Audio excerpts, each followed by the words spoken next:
আসসালামু আলাইকুম। 18 বাংলা সংবাদে সবাইকে স্বাগত জানাচ্ছি। আফরোজ আক্তার কামাল। শুরুতেই বিআরবি কেবলস সংবাদ শিরোনাম। জুলাই আগস্ট গণঅভ্যুত্থান পরবর্তী সময়ে সেনানিবাসের অভ্যন্তরে প্রাণ রক্ষার্থে আশ্রয় নেওয়া 626 জনের তালিকা প্রকাশ করেছে আইএসপিআর। আসামি গ্রেফতারের ক্ষমতা পেল আন্তর্জাতিক অপরাধ ট্রাইব্যুনালের তদন্ত সংস্থা প্রজ্ঞাপন জারি।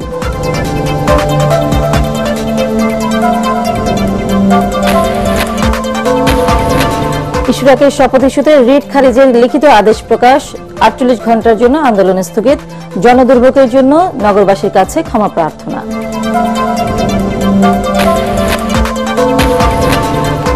ডিসেম্বরের মধ্যে নির্বাচনের তারিখ ঘোষণা করে রোডম্যাপ না দিলে এই সরকারকে আর সহযোগিতা করবে না বিএনপি, হুঁশিয়ারি খন্দকার মোশাররফের।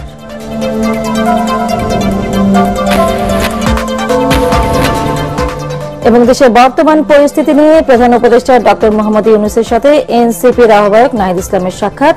সর্বদলীয় বৈঠক ডাকার আহ্বান জামায়াত ইসলামীর আমিরের। শুনছিলেন বিআরবি কেবলস সংবাদ শিরোনাম, এবার বিস্তারিত। জুলাই আগস্ট গণঅভ্যুত্থান পরবর্তী সময়ে সেনানিবাসের অভ্যন্তরে প্রাণ রক্ষার্থে আশ্রয় নেওয়া 626 জনের তালিকা প্রকাশ করেছে আইএসপিআর। এক বিজ্ঞপ্তিতে সংস্থাটি জানায়, তালিকায় 24 জন রাজনৈতিক ব্যক্তিত্ব, 5 জন বিচারক, 19 জন অসামরিক প্রশাসনের কর্মকর্তা, 515 জন পুলিশ কর্মকর্তা ও সদস্য, বিভিন্ন পাবলিক বিশ্ববিদ্যালয়ের কর্মকর্তা সহ অন্যান্য 12 জন এবং 51 জন পরিবার পরিজন সহ সর্বমোট 626 জন বিভিন্ন সেনানিবাসে আশ্রয় পেয়েছিলেন। বেশিরভাগই 2-1 দিনের মধ্যে সেনানিবাস ত্যাগ করেন। শুধুমাত্র মানবিক দায়বদ্ধতার কারণে আইন বহির্ভূত হত্যাকাণ্ড থেকে আশ্রয়ে প্রার্থীদের জীবন রক্ষার উদ্দেশ্যেই এই ব্যবস্থা নেয় সেনাবাহিনী। এর মধ্যে 5 জনকে তাদের বিরুদ্ধে মামলার ভিত্তিতে যথাযথ আইনি প্রক্রিয়ায় আইন শৃঙ্খলা রক্ষাকারী বাহিনীর কাছে হস্তান্তর করা হয় বলেও জানায় আইএসপিআর। এ নিয়ে যেকোনো ধরনের বিভ্রান্তিমূলক অপপ্রচার থেকে সতর্ক থাকারও আহ্বান জানায় সংস্থাটি।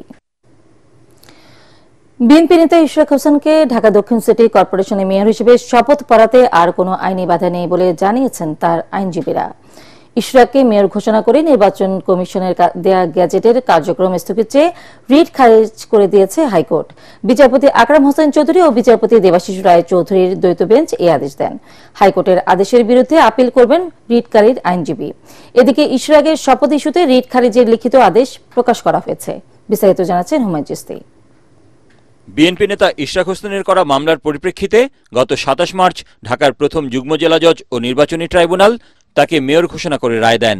গত 27 এপ্রিল গেজেট প্রকাশ করে ইশরাকের শপথের ব্যবস্থা নিতে স্থানীয় সরকার মন্ত্রণালয়ে চিঠি দেয় নির্বাচন কমিশন। এদিকে নির্বাচনী ট্রাইব্যুনালের রায়ে অনিয়ম ও অসঙ্গতির অভিযোগ তুলে গত 13 মে হাইকোর্টে রিট করেন সুপ্রিম কোর্টের আইনজীবী মামুনুর রশিদ। টানা 2 দিন শুনানির পর বৃহস্পতিবার রিটটি খারিজ করে দেন হাইকোর্ট। নির্বাচন গেজেট করেছে, গেজেট 30 দিন শপথ হবে ল, এটা চ্যালেঞ্জ করতে হলে ট্রাইব্যুনালে যেতে হবে, যেহেতু পিটিশন কোর্ট ট্রাইব্যুনালে যাননি। আর দ্বিতীয়তে উনার মামলা করার অধিকার নিয়ে অনেক বড় অবজারভেশন দিয়েছে এবং আদালত আরও অনেক বড় অবজারভেশন দিয়েই মামলাটা খারিজ করে দিয়েছে। ফলে ইশরাকের শপথ নেওয়ার আর কোনো বাধা রইল না। ইশরাকের আরেক আইনজীবী কায়সার কামাল বলেন, রাজনৈতিক উদ্দেশ্যে রিটটি করা হয়েছিল।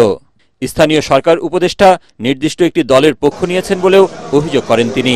শপথ দিতে বিলম্ব হলে আদালত অবমাননা হবে বলেও তিনি সতর্ক করেন। যদি তারা আজকের পরে শপথ নিতে বাধা প্রদান করে আদালত অবমাননার শামিল হবে। উপদেষ্টা যিনি আছেন তাকে কিন্তু কোনো রাজনৈতিক দলের প্রতিনিধি না তিনি সেখানে, বাট দেশের মানুষ তার কার্যক্রমে কিন্তু বিশ্বাস করতে শুরু করেছে কোনো একটা পার্টির পারপাস সার্ভ করার জন্য তিনি কাজ করছেন। রিটকারীর আইনজীবী বলেন, ইশরাকের করা মামলায় বিভিন্ন ভুল ও নির্বাচনী ট্রাইব্যুনালের রায়ে অসঙ্গতি থাকা সত্ত্বেও হাইকোর্ট রিটটি খারিজ করেছেন। বেঞ্চের কনিষ্ঠতম বিচারপতি ছিলেন বিচারপতি জনাব দেবাশিস রায় চৌধুরী। তিনি সরাসরি বারের সভাপতিকে ডেকে বলেছেন যে গতকালকে তারা কোর্ট থেকে নেমে যাওয়ার সময় বারের সভাপতি যাকে রিপ্রেজেন্ট করছিলেন তাদের সাইড থেকে এমন একটি বাজে আলাপ করা হয়েছে যেটা একটা ভীতি সঞ্চারের মতো অবস্থা তৈরি হয়।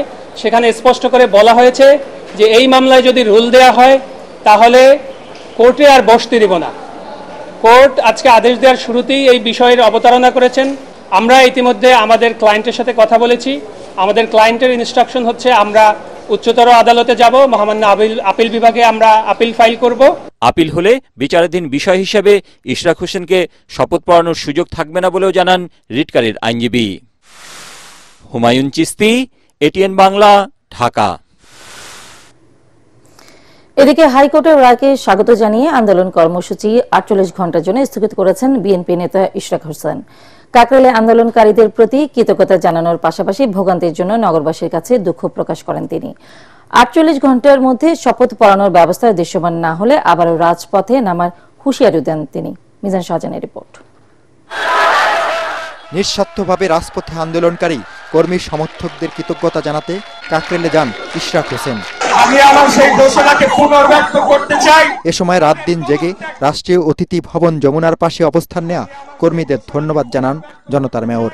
তিনি বলেন, অধিকার আদায়ের লড়াই এখনো শেষ হয়ে যায়নি। হাইকোর্টের আদেশনার পর আমাদের দল সিদ্ধান্ত নিয়েছে যে আপাতত আমরা স্থগিত রাখবো এবং সরকারকে আগামী 24 ঘন্টা থেকে 48 ঘন্টা পর্যবেক্ষণ করা হবে। এদিকে দুপুরে হাইকোর্টের রায় ইশরাক হোসেনের পক্ষে এসেছে জানার পরই উল্লাসে মেতে ওঠেন তার কর্মী সমর্থকরা।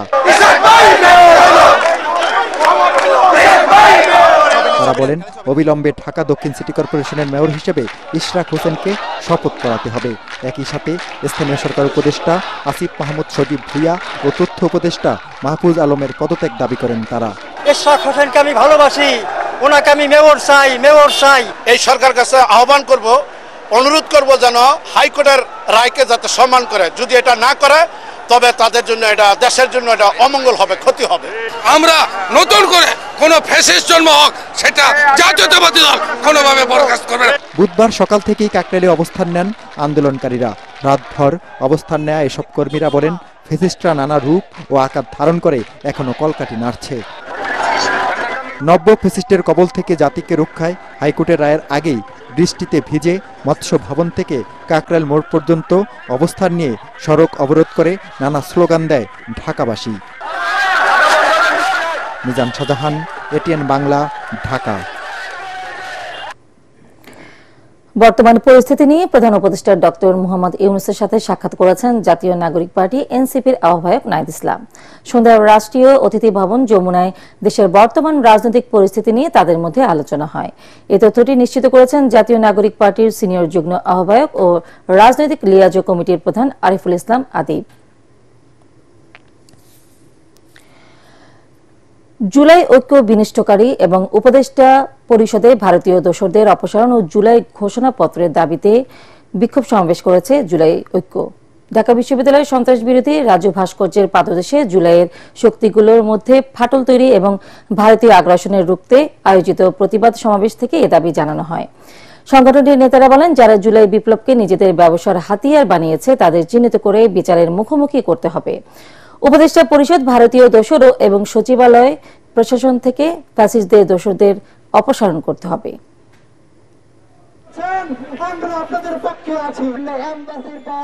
আগামী 31 মের মধ্যে যদি দোসর মুক্ত সচিবালয় না করা হয় তাহলে জুলাই ঐক্যের মাধ্যমে পুরো সচিবালয় ঘেরাও কর্মসূচি দেওয়া হবে। অতি দ্রুত জুলাই ঘোষণাপত্র দিন। উপদেষ্টা পরিষদের আসিফ নজরুল, আলী ইমাম মজুমদার সহ আরো অনেকে ভারতীয় আধিপত্যবাদ প্রতিষ্ঠার জন্য চেষ্টা চালাচ্ছে। এই ভারতীয় চরদেরকে, ভারতীয় আধিপত্যবাদীদেরকে উপদেষ্টা পরিষদ থেকে অপসারণ করে কাল বিলম্ব না করে উপদেষ্টা পরিষদ সংস্কার করতে হবে। দেশের বর্তমান উদ্ভূত পরিস্থিতি থেকে উত্তরণে সর্বদলীয় বৈঠক ডাকতে প্রধান উপদেষ্টা ডক্টর মোহাম্মদ ইউনূসের প্রতি আহ্বান জানিয়েছেন বাংলাদেশ জামায়াতে ইসলামীর আমির ডক্টর শফিকুর রহমান। দলটির কেন্দ্রীয় প্রচার বিভাগ থেকে মুজিবুল আলম প্রকাশিত বিজ্ঞপ্তিতে বলা হয়, বৃহস্পতিবার বিকেলে জামায়াতে ইসলামীর কেন্দ্রীয় কার্যালয়ে কেন্দ্রীয় নির্বাহী পরিষদের জরুরি বৈঠক অনুষ্ঠিত হয়। এ সময় দেশের সার্বিক পরিস্থিতি নিয়ে বিশদ আলোচনা করা হয়। বৈঠকে ডক্টর শফিকুর রহমান প্রধান উপদেষ্টার প্রতি সর্বদলীয় বৈঠক ডাকার আহ্বান জানান। 7 দিনের মধ্যে ঢাকা উত্তর ও দক্ষিণ সিটি কর্পোরেশনের নির্বাচনের শিডিউল ঘোষণার জন্য সরকারকে লিগ্যাল নোটিশ পাঠানো হয়েছে। বৃহস্পতিবার জাতীয় নাগরিক পার্টির এনসিপির ঢাকা মহানগর দক্ষিণের কর্মী হোসাইন মোহাম্মদ আনোয়ারের পক্ষে নোটিশটি পাঠিয়েছেন সুপ্রিম কোর্টের আইনজীবী সালাহ উদ্দিন রিগান।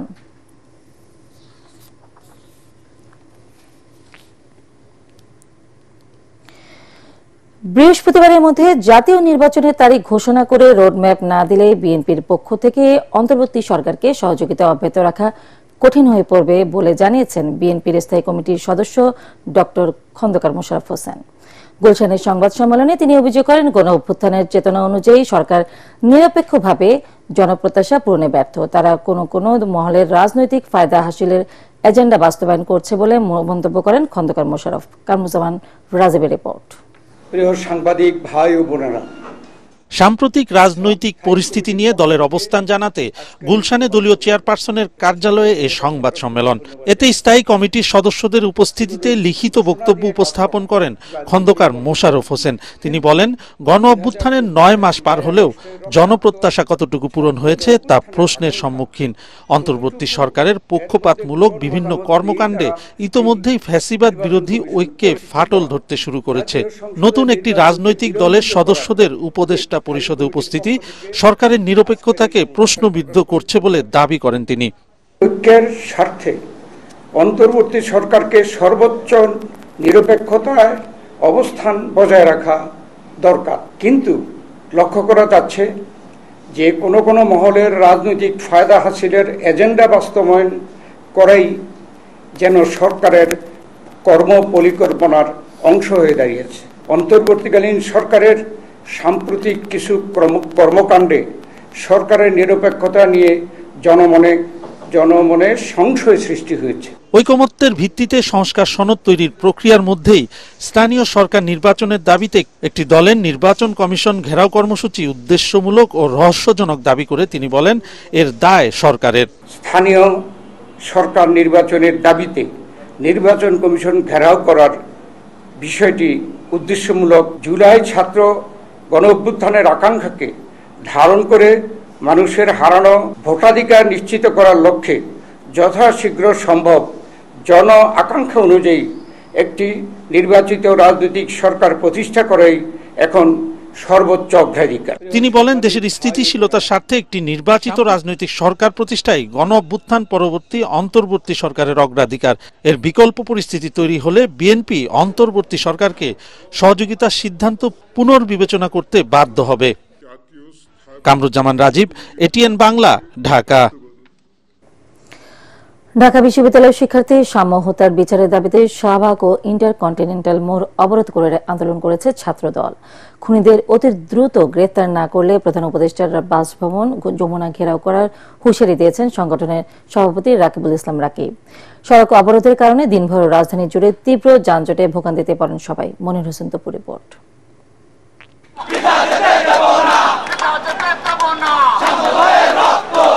ঢাকা বিশ্ববিদ্যালয়ের স্যার এএফ রহমান হল শাখা ছাত্রদলের সাহিত্য ও প্রকাশনা সম্পাদক শাহরিয়ার আলম সাম্য হত্যার রহস্য এখনো অজানা। কতজন ওই কিলিং মিশনে অংশ নিয়েছিল তাও জানা যায়নি। সাম্য হত্যাকারীদের গ্রেফতারে টানা আন্দোলনের অংশ হিসেবে বৃহস্পতিবার শাহবাগ ও ইন্টারকন্টিনেন্টাল মোড় অবরোধ করে ছাত্রদল।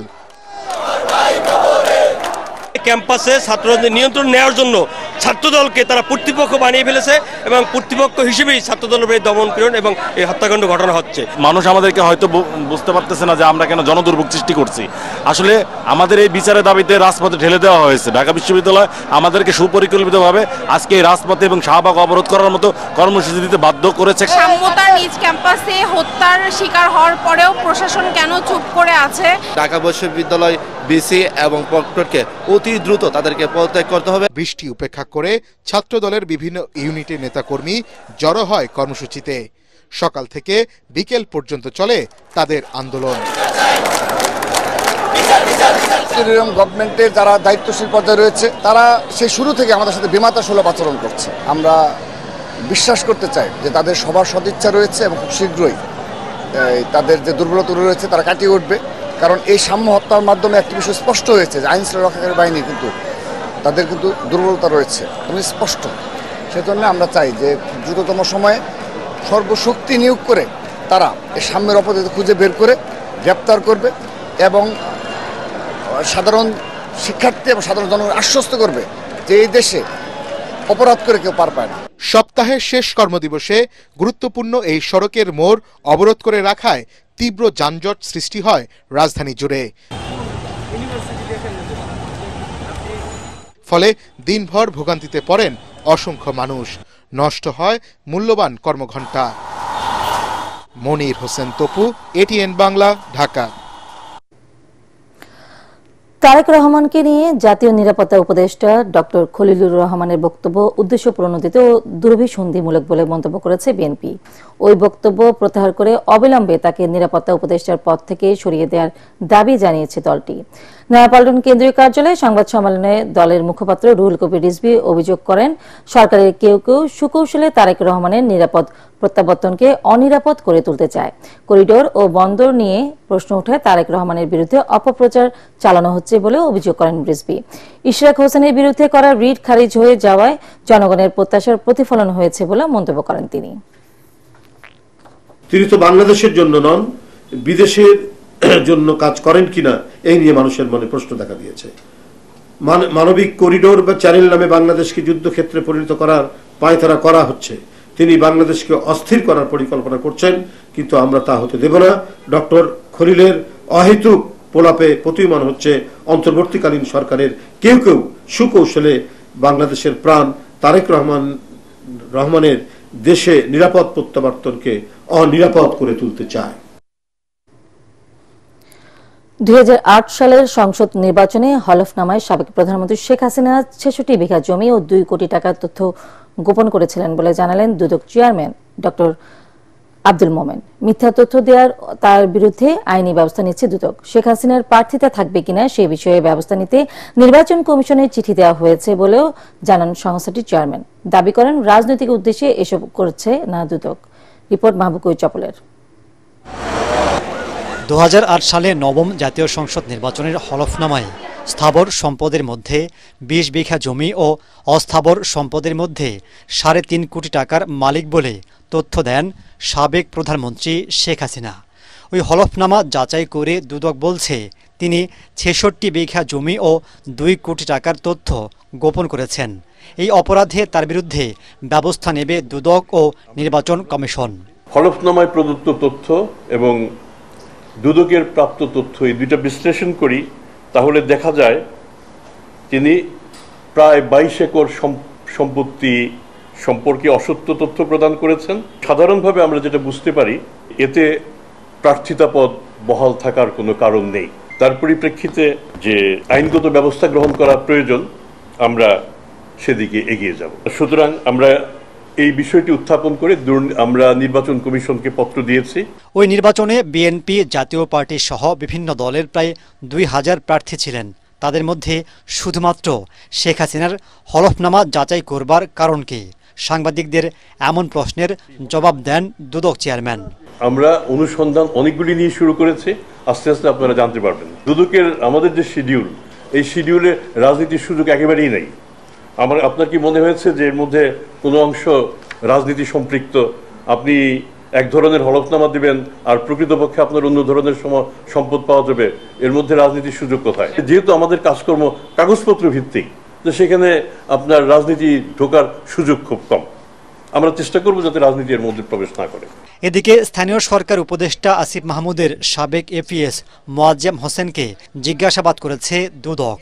এ সময় নিজেকে নির্দোষ দাবি করেন তিনি। আমি বললামই তো যে এগুলো সম্পূর্ণ ভিত্তিহীন। সো আমি যারা ইনভেস্টিগেশন করতেছে আমি তাদের উপর আস্থা রাখি, তারা ইনভেস্টিগেশন করুক, করলে সত্যতা বেরোয় আসবে। আমি অস্বীকার না, শুধু আমি বলতেছি, আমি তো ওপেন চ্যালেঞ্জ করছি। ইভেন এখানে বলা হয়েছে, আমি মিডিয়াতে দেখলাম যে আমি গণপূর্তে গেছি, পানি সম্পদ মন্ত্রণালয়ে গেছি, রোডস অ্যান্ড হাইওয়েতে গেছি। আমি আপনাদের ওপেন চ্যালেঞ্জ করতেছি, এই 3টা জায়গায় আমার জীবনে পা পড়ে নাই। মাহবুব কবির চপল, এটিএন বাংলা, ঢাকা। জাতীয় নির্বাচনের সুনির্দিষ্ট রোডম্যাপ দেয়া এখন সময়ের দাবি উল্লেখ করে অনতিবিলম্বে ভোটের তারিখ ঘোষণার দাবি জানিয়েছেন গণ অধিকার পরিষদের সভাপতি নুরুল হক নূর। রাজধানীর পুরানা পল্টনে দলীয় কার্যালয়ে জরুরি সংবাদ সম্মেলনে তিনি এই কথা বলেন। মানবিক করিডোরের নামে খাল কেটে কুমির আনা যাবে না বলেও হুঁশিয়ারি দেন নূর। তিনি বলেন, জুলাই বিপ্লবের মধ্য দিয়ে যে জাতীয় ঐক্য তৈরি হয়েছিল তা এই সরকারের কারণে ফাটল ধরেছে। তার আশঙ্কা, নির্বাচনের রোডম্যাপ না দিলে সংকট আরো বাড়বে। নির্বাচনী রোডম্যাপের দাবিতে প্রয়োজনে আবারও মাঠে নামার ঘোষণা দেন তিনি।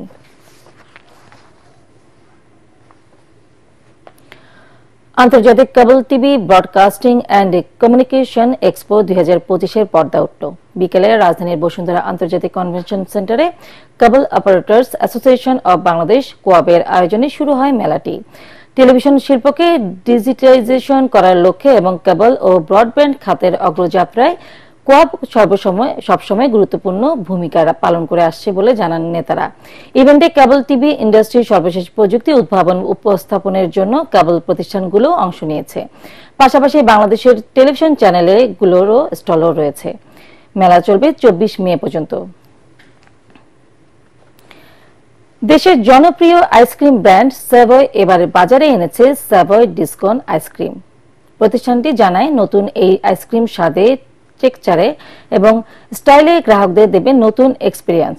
এছাড়াও এর উপরে থাকা rich dark chocolate disc, crunchy honey combo, premium coffee আইসক্রিমের সাথে ভেতরে থাকছে হট চকলেট ফাজ, যা পরিবেশিত হবে মচমচে চকলেট ওয়েফার কোণে। স্যাভয়ের মুখপাত্র জানান, তরুণ প্রজন্মের কথা ভেবে নতুন এই পণ্যটি বাজারে এনেছে স্যাভয়। খুব শিগগিরই দেশের সবখানে পাওয়া যাবে স্যাভয় ডিসকন আইসক্রিম। দেশের অন্যতম ইলেকট্রিক্যাল ও ইলেকট্রনিক্স ব্র্যান্ড ওয়ালটনের হোম ও কিচেন অ্যাপ্লায়েন্সের ব্র্যান্ড অ্যাম্বাসেডর হলেন জনপ্রিয় অভিনেত্রী জয়া আহসান। সম্প্রতি রাজধানীতে ওয়ালটন কর্পোরেট অফিসে আনুষ্ঠানিকভাবে ব্র্যান্ড অ্যাম্বাসেডর হিসেবে চুক্তিবদ্ধ হন তিনি। ওয়ালটন হাইটেক ইন্ডাস্ট্রিজ পিএলসির পক্ষে চুক্তিতে সই করেন ওয়ালটন হাইটেকের additional managing director Nazrul Islam Sarkar. এ সময় সংশ্লিষ্টরা জানান, পারস্পরিক সহযোগিতার মাধ্যমে বিশ্বব্যাপী আরও উচ্চতায় নিয়ে যেতে সক্ষম হবে ওয়ালটন। অনুষ্ঠানে ওয়ালটন হাইটেকের chief marketing officer Zoheb Ahmed, Walton home ও কিচেন অ্যাপ্লায়েন্সের chief business officer Mostafa Kamal অন্যান্যদের মধ্যে উপস্থিত ছিলেন।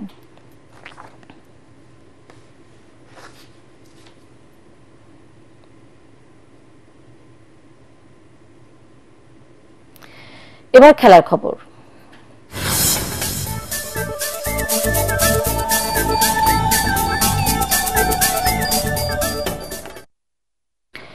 ব্যাটিং ব্যর্থতায় আইসিসির সহযোগী সদস্য সংযুক্ত আরব আমিরাতের কাছে সিরিজ হার বলে জানান বাংলাদেশের অধিনায়ক লিটন দাস।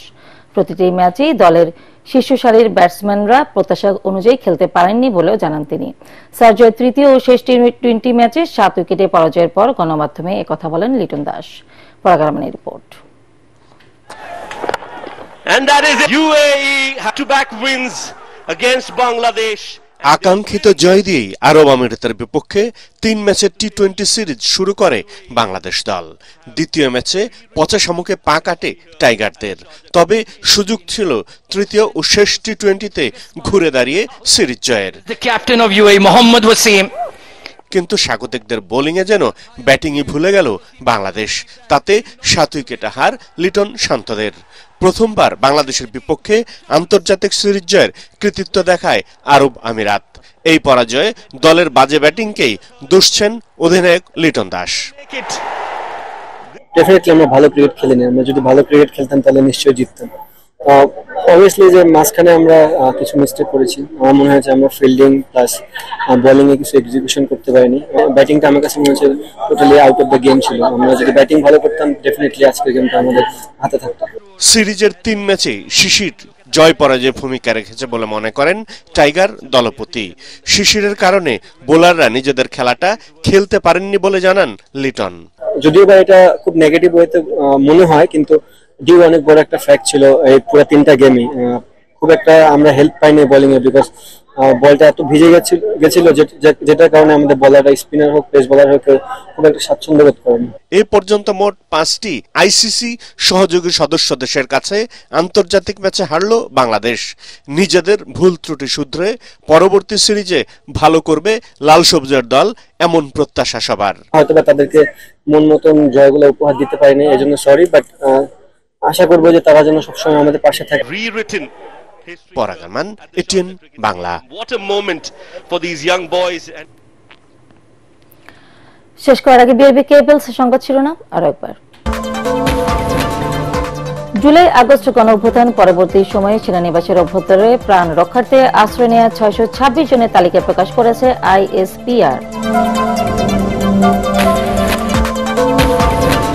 আসামি গ্রেফতারের ক্ষমতা পেল আন্তর্জাতিক অপরাধ ট্রাইব্যুনালের তদন্ত সংস্থা প্রজ্ঞাপন জারি।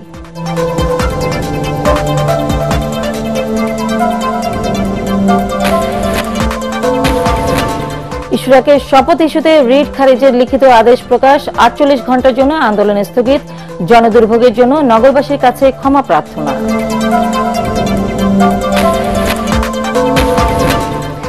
ডিসেম্বরের মধ্যে নির্বাচনের তারিখ ঘোষণা করে রোডম্যাপ না দিলে এই সরকারকে আর সহযোগিতা করবে না বিএনপি, হুঁশিয়ারি খন্দকার মোশাররফের।